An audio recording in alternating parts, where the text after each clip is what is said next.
Olá, bom dia a todos. Sejam bem-vindos ao primeiro episódio aqui do nosso projeto. Claro que já houve um outro, mas ele foi meramente introdutório, então eu poderia lhe chamar o episódio zero.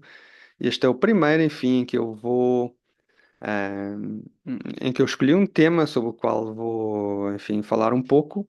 O nome deste canal, se eu posso chamar assim, é Quando a Alma Não É Pequena. Então, para que precisamente eu fale de coisas que valham a pena. Bom, então, isto não quer dizer que o que eu vá, enfim, falar valha a pena ouvir. Isso aí vocês vão decidir. O que eu espero, primeiro que tudo, é que o tema que eu escolhi, ele valha a pena. Então, e aí, cada um receba de alguma forma este vídeo como um chamado a fazer a sua própria pesquisa e a fazer o seu próprio percurso no tema. Então, eu, como primeiro tema, escolhi o do sacrifício. Enfim, isto assim é muito em geral. Este tema ele vai tomar assim um caminho bem mais concreto e específico, não é? Bom, então, sacrifício, como provavelmente todos vocês sabem, aliás, basta escutar a palavra, não é? A etimologia se divide entre sacrum e facere, então, ou seja, fazer coisas sagradas. Aliás, no português, logo nos indica a mesma coisa, não é? Sacrifício, sacro, ofício, não é? Fazer alguma coisa sagrada. E claro, quando falamos do sagrado, enfim, aquilo que pertence ao interior do templo, é evidente que nós estamos a nos referir àquilo que transborda, àquilo que, no fundo, representa a abundância do ser, a abundância da vida. Ah, então, um, um ofício sagrado é sempre alguma coisa feita em nome dessa abundância, dessa transbordância do ser que nós podemos chamar o divino ou até Deus, não é? Tanto que a religião, como, enfim, o exemplo por excelência do sacro ofício, ela é precisamente voltada a nos lembrar sempre dessa transbordância, dessa riqueza infinita do ser que nós, enfim, chamamos o divino, chamamos Deus. Um, Bom, então, mas ao mesmo tempo, o sacrifício ele tem a conotação de alguma coisa difícil, né? Então, é como se o que é feito em dedicação a essa transbordância do ser e da vida não é feito, digamos assim, de ânimo leve. Não vai ser alguma coisa que se faz com, como é que se diz? Multitasking, né? Fazer várias coisas ao mesmo tempo. Eu ali faço um sacrifíciozinho, qualquer coisa assim, que eu possa fazer, entre outras coisas. Nitidamente, um sacrifício no uso comum é uma coisa, que se vai fazer com toda a seriedade, onde todo o nosso ser está investido. Então, só essa imagem de todo o nosso ser estar investido num ato, ela já causa, e para citar o livro de Kierkegaard, temor e tremor. Então, o sacrifício é sempre um ato que convoca todo o nosso ser. Então, e só essa convocação de todo o nosso ser, ela já é, realmente um desafio enorme, não é? Com certeza que perante a tarefa de um sacrifício, nós vamos lutar contra nós mesmos, porque vai haver aquelas dimensões nossas que nós vamos querer preservar. E são essas precisamente que vão fazer parte do sacrifício se ele for perfeitamente concluído, né? Então, por isso, na linguagem comum, com toda a sabedoria, ela identifica o sacrifício como uma abnegação, não é? Como alguma coisa que nos é difícil fazer, mas que ao mesmo tempo é em nome de um bem maior. Então, enfim, o ser humano ele é excelente também por causa disso. Embora saibamos que é em nome de um bem maior que nós ahm, ahm, assim podemos fazer um sacrifício, ainda assim, sabendo que é em nome de um bem maior, nós hesitamos, não é? ah, e tentamos, como é que eu vou dizer, às vezes até defraudar um pouco. Tentamos guardar umas cartas na manga, tentamos proteger alguns aspectos do nossa, enfim, da nossa vida, da nossa vida psíquica até. ah, ah, Tentamos protegê-los precisamente do sacrifício e da negação que um sacrifício exige. Isto, embora saibamos que é em nome de um bem maior. Então, o facto do apelo para um bem maior surgir não quer dizer imediatamente que nós vamos seguir esse apelo, não é? Então, e porquê? Ah, Enfim, eu pensei um pouco sobre isso e julgo que aquilo que de alguma forma nos impede de nos dispormos a nos abnegar em nome de um bem maior é aquilo que, ah, digamos assim, ahm, como direi, aquilo que nos amarra a um bem menor. Pronto, terá que ser assim, não é? Se um é um bem maior, o outro, enfim, será um bem menor, pelo menos um bem menor.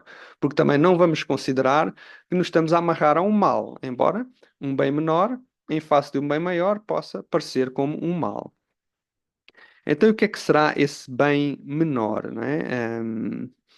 Bom, eu desta pergunta viajei até ao ego. Enfim, isto é uma viagem agora assim muito extemporânea, né? Tenho que agora desempacotar isto. Bom, em primeiro lugar é preciso dizer que o ego, enfim, ele tem muita má imprensa, por assim dizer, mas ele tem muita importância. Então, o ego, ele é o organizador da consciência. Então, é o ego que nos permite que tenhamos um sentido ou um sentimento de nós ao longo do tempo. Então, sem o ego, nós seríamos seres perfeitamente dispersos. Aliás, julgo que até a própria linguagem seria impossível, não é? Então, o ego, ele é fundamental para organizar não só a continuidade da nossa consciência com ela mesma, mas até a relação nossa com o mundo exterior, uns com os outros. Então, em primeiro lugar, é preciso já colocar esta função importante do ego. Mas, ao mesmo tempo, o ego, na sua função, até porque veja, o nosso ego ele se constitui de forma muito caótica.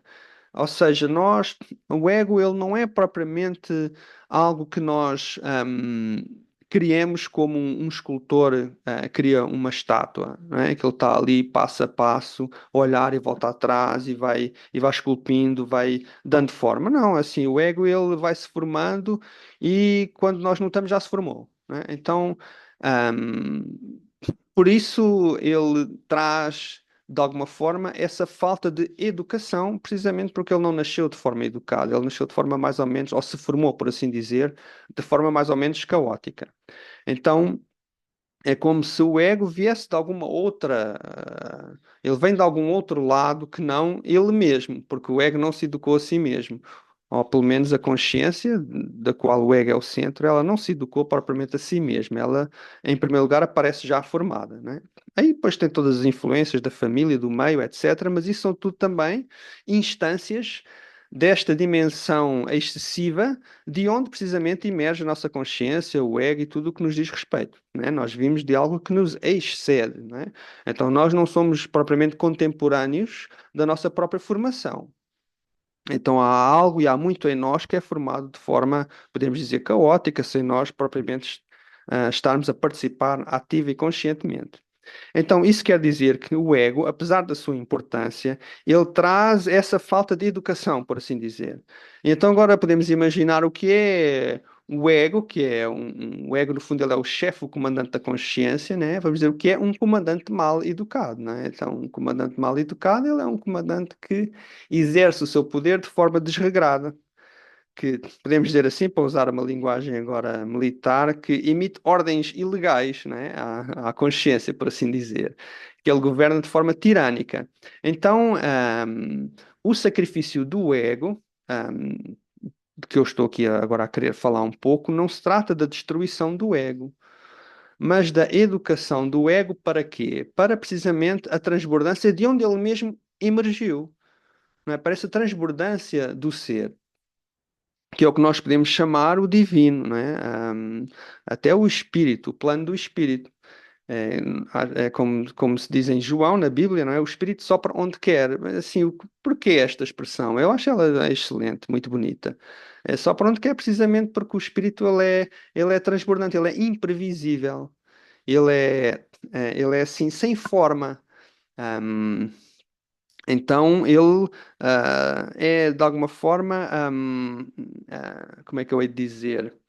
A palavra que me surge é incontrolável, mas é a falta de uma melhor palavra. Mas enfim, vai neste sentido. Eu gostaria de, neste momento me ter lembrado de uma palavra mais bonita e mais justa do que incontrolável.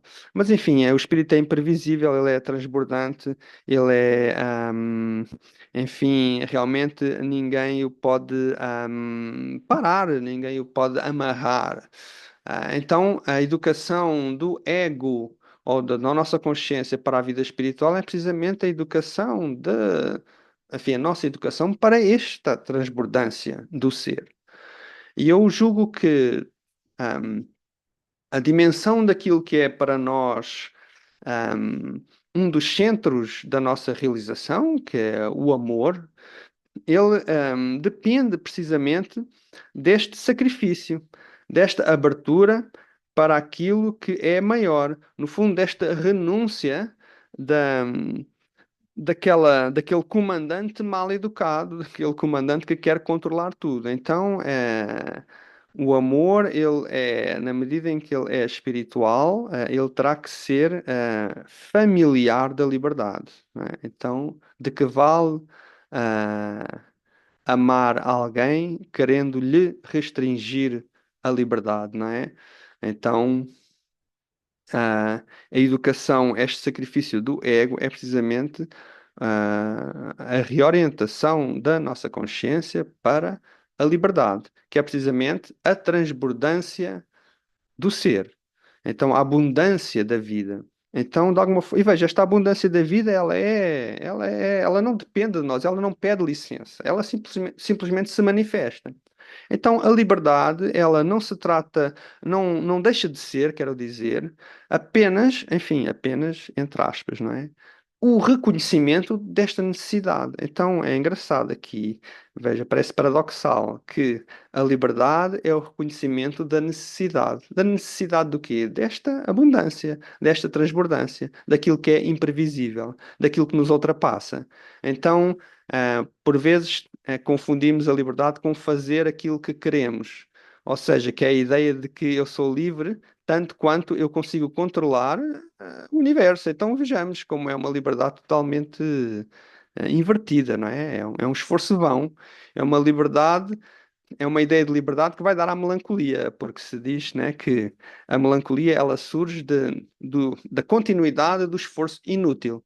Então é evidente que o esforço de controlar o universo ele é inútil e o resultado vai ser a ansiedade, a melancolia, talvez a depressão, não é? Então, o sacrifício do ego que eu queria aqui falar era precisamente este de, talvez diariamente, nós renovarmos este nosso, podemos dizer aqui, brincando um pouco, não é? Este nosso pacto com a abundância do ser, a abundância da vida e a confiança de que essa abundância, que é de onde nós vimos, aliás, o próprio ego, ele é formado dessa abundância. Não é o ego também que se forma a si mesmo, ele aparece formado precisamente de onde? Dessa abundância, como é que eu vou dizer? Dessa transbordância criadora do ser. Então, enfim, no fundo, trata-se de uma homenagem do ego, da consciência à nossa origem no fundo, à beleza e à grandeza da nossa origem. E como nós não realmente não podemos lhe dar uma forma definida, porque isso seria reduzi-la, digamos assim, aos instintos do ego, nós temos que, julgo eu, nos abrir para ela precisamente como para o imprevisível. Estar aberto para o imprevisível, estar aberto para a liberdade. Então, eu terminaria aqui, porque eu quero que isto também seja curto, com esta ideia do sacrifício, deste ofício divino de entregar o nosso ego, não destruir o ego, mas entregá-lo, dedicá-lo de alguma forma, educá-lo, pelo Espírito, precisamente pela abundância da vida pela imprevisibilidade das forças criadoras. Então, um grande bem-aja a todos e até à próxima.